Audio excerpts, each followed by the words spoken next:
Praised be Jesus and Mary. Now. They say that the times have changed and the Church has to get with the times. Today it's normal for people to live together without being married. It's normal to divorce and remarry. It's normal to have a partner of the same sex. God's law was written thousands of years ago, and the world has changed. But Jesus Christ, the truth in person, solemnly proclaims, until heaven and earth pass away, not the smallest letter or the smallest part of a letter will pass from the law until all things have taken place. Now, some parts of the old law have passed away because they spoke of things that have taken place. The sacrifices of the old law foreshadowed the sacrifice of Christ, and it has now taken place. Similarly, circumcision sought deliverance from original sin and membership in the covenant by looking forward to the shedding of Christ's blood for our deliverance, which began with his circumcision. Now we enter the covenant by the circumcision of our hearts in baptism, mystically dying and rising with Christ. The various laws regarding bodily purity were instituted to teach the purity of heart that we must have to approach the holy mysteries worthily. All these parts of the old law regarded things that have taken place. But the moral law, on the other hand, is perennially valid, because it regards human nature, corresponds to human nature, and to the vocation of man. And this does not change. It is the same in every time and place. Christ brings means of grace that make it possible to fulfill the moral law with constancy and eliminate the hardness of heart which led Moses to tolerate divorce. In the context of the Sermon on the Mount, Christ also brings the moral law to fulfillment by insisting on its interior aspect. This is an important difference between civil law and the gospel law, and indeed even the law of Moses. The Pharisees and scribes misunderstood the law of Moses because they thought of it as being like civil law. Civil law deals only with external actions. For example, however much hatred and contempt a person may have in his heart, if he does not express it eternally, he cannot be fined or sent to jail. But God sees the heart and condemns the man who hates, even if the hatred remains within him and is never expressed in words or actions. Love is the fulfillment of the law, and therefore hatred is a violation of the law, which says, "You shall love your neighbor as yourself," and this even in the old law. So when it comes to the moral precepts of the law, Christ brings them to fulfillment by insisting on their interior dimension. This makes the law more demanding, or at least seem more demanding, but Christ also gives us the grace to be able to keep it. So while it may be more demanding objectively, it is easier to observe in practice because of the aids of grace that God offers.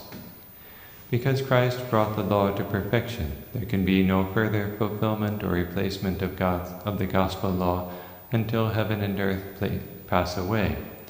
Christ fulfilled and changed the law, especially because he brought the reality that the old law foreshadowed. The new law does not look forward to any fulfillment on this earth, but only to the new heavens and new earth that will come after the end of this world. Therefore the law of Christ will last until heaven and earth pass away. Christ is also the fullness of revelation, so while he could come and clarify the extent and proper sense of the moral precepts, correcting the interpretation of the scribes and Pharisees and also the Sadducees, no one could possibly come to correct Christ. Any change proposed to his perfect law necessarily makes it a worse law. For example, contraception makes sex about seeking pleasure. When it's used outside of marriage, it facilitates adultery, and when it's used in marriage, it makes the marital act a selfish act, and thus makes divorce much more likely. To allow divorce and remarriage makes marriage unstable, and so makes the family unstable, and thus makes the society, whose fundamental cell is the family, also unstable. So the sexual revolution, instead of producing human fulfillment, leads individuals or damages individuals and society so badly that it's hard for anyone to lead a fulfilling life. So as Moses says in the first reading, careful observance of God's law gives evidence of wisdom and intelligence to the nations. Conversely, neglect of God's law gives evidence of folly and stupidity. The truth of what Moses says is demonstrated by history. At the time of Christ, many pagans admired the law of Moses, because they saw that it corresponded to much that their philosophers had discovered with hard work.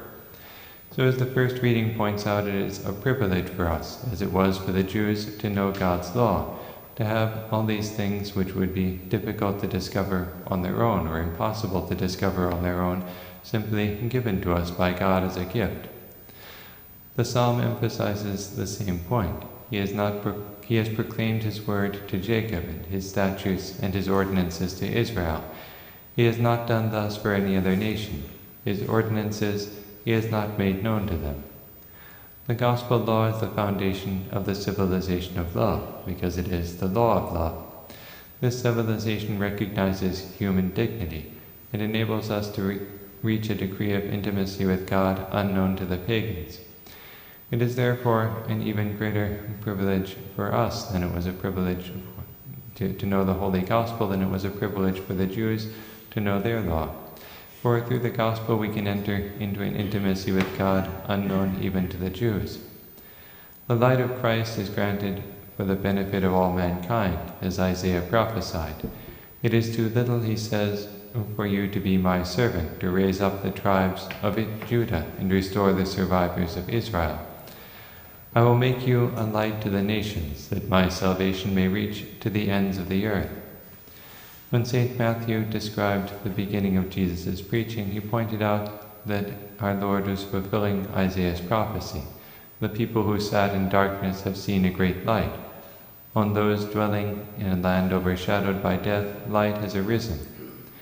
To some extent, we see the light of God's law influencing even non-Christian nations, learning from Western culture things about human rights, for example. So when Christianity teaches human dignity, and this is expressed in various statements of human rights, some of these are recognized, accepted also by non-Christian nations.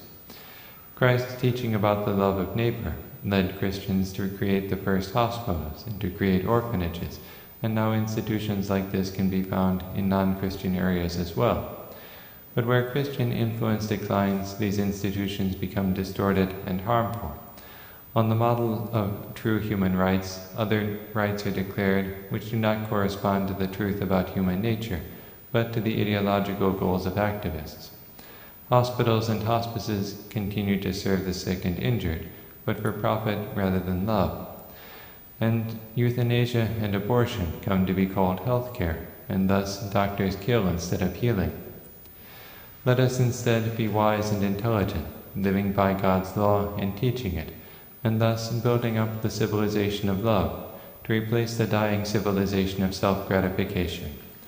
Praised be Jesus and Mary. Now